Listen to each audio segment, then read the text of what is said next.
You are very active on Twitter and you have a huge following there. On September 4th, 2019, you wrote, "Complexity shouldn't be taken for granted. When it is present, there is a reason for it." What did you mean by that? The main point is that if you think about a mixed bag of stuff, or if you look at some still material, right? There is no high complexity. Again, going back to the Earth example, if you go to large scale, there isn't any complexity. If the Earth all of a sudden started jitterbugging around, and maybe the Earth went on a trajectory and visited Mars and then went to Jupiter, right? Its complexity would increase. So when something happens, there has to be a reason for it.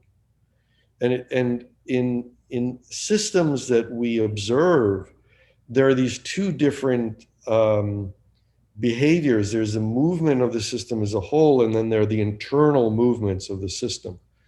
And when we look at society and we see behaviors like fads or panics or so on, those have to be explained by the fact that people are talking to each other. There's interdependence in the system, because otherwise everything would simplify. And in fact, that's the basis of statistics. Statistics assumes that you can average things together and not end up with any of these, behaviors like panics and fads.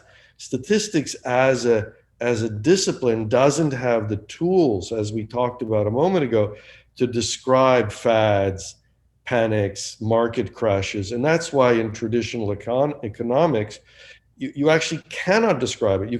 You can talk about it empirically and say that there was a crash, but the mathematics to describe it is missing. And that's because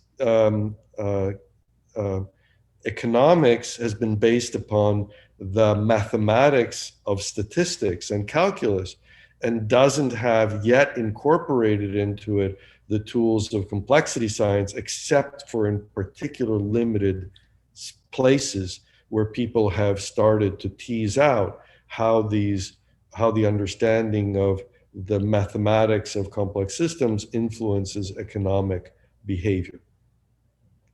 I shouldn't say influences, describes economic behavior.